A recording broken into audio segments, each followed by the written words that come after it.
Zombie Apocalypse.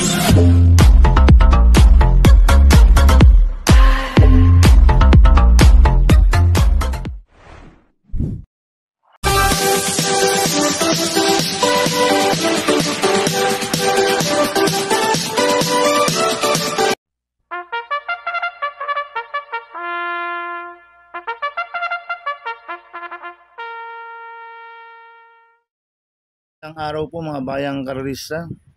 Ngayon po ay araw ng linggo, April 20, 2025, karera po ng Metro Turf, Malbar, Batangas. Meron po tayong siyam na karera sa araw na ito. Nandito naman po yung lingkod, Drunken Master Wangbu aka Eloato Budoy, para magbigay ng giya at analysis sa inyo mga bayang karerista. Mga bayang karerista, start po ng karera natin ay 2:30 PM. At bago po ako magsimula magbigay ng giya at analysis, huwag pong kalimutan subscribe, like, and share YouTube channel ko po. At syempre, huwag din po kalimutan i-click yung notification bell ko para updated po kayo sa mga bagong video ko. Kaya mag-start na po ako sa pagbibigay ng giya at analysis. Race 1, winner take all, cover series 1 to 7. May 11 kabayong tatakbo. 3-year-old and above maiden race racers sa distance 1,400 meters. First choice ko po dito, numero 1, Tis the Moon. Nagagabayan po ni John Alvin Guse. Ito, nag-barrel trial po siya noong April 9. Nagtala ng 1:31.8 sa 1,400 meters. Ang kwartos po niya, 14, 25 media, 26 media, 26 media. 1:31.8 po ang preba ni Tis the Moon sa barrel trial. Isang imported horse po to. Kaya malaki po panalo sa akin ito, kaya siya po first choice ko. Second choice ko po, numero 6, Most Wonderful, na sasakyan po ni Noel Lunar. Ito, last round po nito, April 4.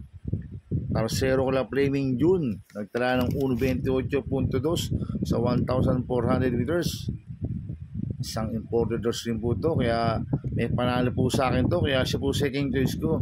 Maglalagay po ako ng third choice sa pandiado, numero 5, Orient Express, na gagabayan po ni Danny Boy Camanyero. Ito, last round po nito, April 5, pang-5 kila Lola's Favorite. Nagtala ng 1:30 sa 1,400 meters, pero meron 1:27 po sa 1-4 yan. Si Orient Express. At cambio nito, binigay kay Danny Boy Camanyero. Lasan, JT Sarati po sumakay dito. Kaya sa akin, siya po yung third choice ko na pandiado. Kaya ang first choice ko po, numero 1, Tis the Moon. Second choice, numero 6, Most Wonderful. Third choice sa pandiado, numero 5, Orient Express. Sa race 2 po tayo. First Big 5, cover series 2 to 6. May 6 na kabayong tatakbo. 3-year-old groups 6 racers sa distance 1,400 meters. So, soloin ko na po ito, numero 3, Midnight Bell, na gagabayan ni JB Hernandez. Ito, nag-barrel trial po siya ng April 12. Nagtala ng 1:27.8 sa 1,400 meters. Ang kwartos po niya, 14, 23 media, 23 media, 27 media. 1:27.8 po ang preba ni Midnight Bell sa barrel trial. Kaya sa akin, sosoloin ko na po yan, numero 3, Midnight Bell. Sa race 3 po tayo, second winner, take all cover series 3 to 9. May 8 kabayong tatakbo. Rating based same class 5, 6 to 10 split. Distance 1,400 meters. First choice ko po dito, numero 8, Space Jam, na sasakay ni JC Guerra. Ito, last round po nito, April 9. Pang-4 kila May Diamond, nagtala ng 1:15.4 sa 1,200 meters. Bagong baba po ng rating base system to, si Space Jam. Kaya malaki po panalo sa akin ito, kaya siya po first choice ko. Second choice ko po, numero 1, Iikot Lang, na sasakay ni OP Cortez. Last round po nito, April 13. Pang-4 kila Captain Bob, nagtala ng 1:30 sa 1,400 meters. Kaya malaki rin po panalo sa akin ito, kaya siya po second choice ko. Maglalagay po ako ng third choice, numero 4, Early Bird, na sasakay po ni Jordan Guerra. Last round po nito, April 9. Pang-6 kila May Diamond, nagtala ng 1:15.8 sa 1,200 meters. Bagong baba rin po ng rating base system, si Early Bird. Kaya may panalo po sa akin to, kaya siya po third choice ko. Kaya ang first choice ko po, numero 8, Space Jam. Second choice, numero 1, Iikot Lang. Third choice, numero 4, Early Bird. Sa race 4 po tayo, pick 6, Compost Races 4 to 9. May 6 na kabayong tatakbo. Rating based game class 5, 6 to 10 split. Distance 1,400 meters. Itong race 4 na to, anybody's race po to, mga bayang karista. Tingin ko, lahat to may panalo. Dahil alos dikit-dikit lang po ang preba nila. Ang purses ko po dito, numero 5, Color Blast. Na sasakyan po ni Jomer Storke. Last run po nito, April 11. Pang siyam ko na Great Angie. Nagtala ng 1.31.8 sa 1.4. Pero meron pong 1.30.2 po yan sa 1.4 sa Color Blast. Ito, bigyan lang po ng importansya ng connection. Malaki po panalo sa akin ito. Kaya siya po first choice ko. Second choice ko po, numero 6, Golden 8. Nasasakyan ni Paps Cabalejo. Ito, last run po nito, April 13. Tumakbo kila Captain Bob, nagtala ng 1.22 medya sa 1.4. Pero siya po yung merong best time dito na 1.29.6 sa 1,400 meters. Cambio yun ito, binigay kay Paps Cabalejo. Last time, Michael De Jesus po sumakay dito. Kaya malaki rin po panalo sa akin ito, kaya siya po second choice ko. Kaya ang first choice ko po, number 5, Color Blast. Second choice, number 6, Golden 8. Sa race 5 po tayo, second pick 5, Copo Series 5 to 9. May 7 kabayong tatakbo. Rating based system class 5 placers. Distance 1,400 meters. So soloin ko na po ito, numero 2, Sneaky Eyes, na gagabayan ni Kim Flores. Last lang po nito, April 12. Segundo kay Winmaster. Nagtala ng 1.30.2 sa 1.4. Kaya sa akin, sosoloin ko na po yan, numero 2, Sneaky Eyes. Sa race 6 po tayo, pick 4, cover race 6 to 9.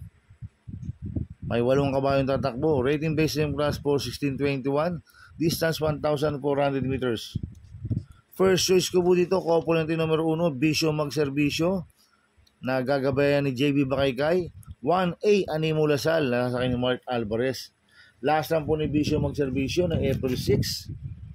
Pang-apat po siya kala Bohemian. Nagtala ng 1.29 sa 1.4. At last lang po ni Animo Lasal nung April 5.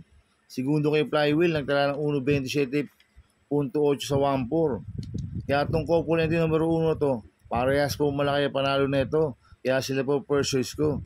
Second choice ko po, number 6, Watch Bell, na sasakyan JB Hernandez.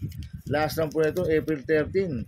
Pang-8 ko lang spaghetti pababa, nagtala ng 1.29.8 sa 1.4. Pero nung April 5, tarsero po kila Flywheel yan. Nagtala ng 1.28 medya sa 1.4. Kaya may panalo po sa akin to, kaya siya po second choice ko. Kaya ang first choice ko po, component number 1, Bisyo Magserbisyo, 1A, Animo Lasal. Second choice number 6, Watch Bell. Sa race 7 po tayo. May 9 na kabayong tatakbo. Rating based game class 4, 28 to 33, distance 1,400 meters. First choice ko po dito, couple entry number 5, Sky Story, nasa sa akin si Penson. 5A, Magandang Dilag, nasa kay Noel Lunar. Last na po ni Sky Story noong April 11. Tumakbo kila counter attack, nagtala ng 1.44 medya sa milya. At last lang po ni Magandang Dilag noong April 13. Tarsero ko lang Dakota Elegance, nagtala ng 1.27 sa 1,400 meters. Hindi lang binigyan ng importansya ng connection last to si Magandang Dilag. Pag binigyan ng importansya ng connection to, malaki po panalo sa akin ito. Kaya sila po first choice ko. Second choice ko po, number 2, Central Luzon, nasa sa ni RM Garcia. Ito maganda yung tinakbo last na ito noong April 11. Segundo kay counter attack, nagtala ng 1.42.6 sa milya. Kaya malaki rin po panalo sa akin ito. Kaya siya po second choice ko. Maglalagay po ako ng third choice sa pandiado, numero 9, Beltuna, na sa ni Mark Alvarez. Ito maganda post position, nasa labas. At last lang po nito, April 11. Pang-apat kila counter attack, nagtala ng 1.43.6 sa milya. Kaya sa akin magandang diado ito, kaya siya po third choice ko na pandiado. Kaya ang first choice ko po, couple number 5, Sky Story, 5A, Magandang Dilag. Second choice number 2, Central Luzon. Third choice pandiado, number 9, Beltuna. Sa race 8 po tayo sa penultimate race. May 9 na kabayong tatakbo. Rating based game class 5, 6 to 10 split. Distance 1,400 meters. First choice ko po dito, numero 8, Achioli, na sasama po ni EA Abrea. Last time po nito, April 9, segundo kay Mabuhay. Nagtala ng 1.29.6 sa 1.4. Cambio hinete, binigay ulit kay EA Abrea. Lasan, Jordan Guerra po sumakay dito. Gamay po ni EA Abrea, si Achioli.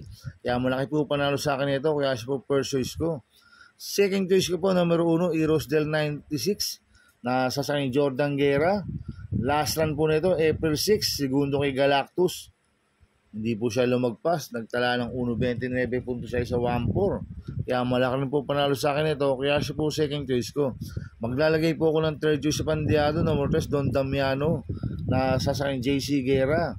Last run po nito, April 9, Tercerola Coldplay. Nagtala ng 1.30.8 sa 1.4. Ito, solo aire po ito, si Don Damiano. Pag napabayaan nila sa harapan to, pwede makatapos ang karera to. Kaya sa akin, magandang diado to. Kaya siya po third choice ko na pandiado. Kaya ang first choice ko po, numero 8, Achioli.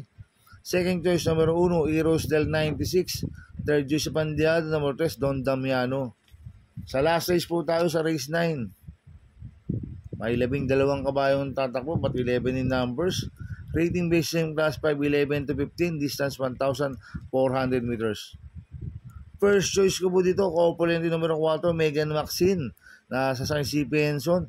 4A, Ghoste, na sasakay JB Bakaykay. Last na po ni Megan Maxine, noong April 6, tumakbo kila Bohemia, nagtala ng 1.31 medyo sa 1.4. Bagong baba po ng rating based system to, si Megan Maxine. At meron 1.28.2 po sa 1.4 yan, si Megan Maxine. Last na po ni Ghoste, noong April 5, tumakbo ko lang flywheel, nagtala ng 1.30 medya sa 1.4. Bagong baba rin po ng rating based system si Ghoste. At meron 1.28.8 sa 1.4 po yan si Ghoste. Kaya itong Copolente numero 4 na to, parehas po malaki panalo sa akin ito. Kaya sila po first choice ko. Second choice ko po, numero 11, Potential, na sasakay JD Pabilik. Last time po nito, April 9, Tercero ko lang instant notice. Nagtala ng 1.16.2 sa 1.2. At meron 1.28 sa 1.4 yan, si Potential. Kaya malaki rin po panalo sa akin ito, kaya siya po second choice ko. Kaya ang first choice po, Copolente numero 4, Megan Maxine. 4A, Ghoste. Second choice numero 11, Potential. Good luck and happy racing mga bayang karista. Inuulit ko, ito gabay ko lang at analysis ko. Pero pagdating sa tayan, kayo pa din masusunod. Sana ay swertin tayo at magsitama. Kaya good luck po sa ating lahat mga bayang karista. Mga bayang karista, shoutout muna ako. Happy racing po sa mga bagong subscriber ko. At sa mga walang sawang sumusubaybay sa YouTube channel ko. Maraming salamat po sa inyo. At happy racing po sa mga boss ko, kay Boss Manuel Chua, kay Boss Manny Capris, kay Boss Jack Ompok, at kay Ninong Rigor Costada. Happy racing po sa inyo. At happy racing po sa mga taga Barkadaan OTV. At sa mga taga Double Rock OTV, happy racing po. Kaya mga bayang karisa, please subscribe my YouTube channel at Tubudoy 2.0. At sana ay lagi niyo mong panoorin ads ko, wag niyo mong skip. Kaya maraming salamat po sa inyo and God bless.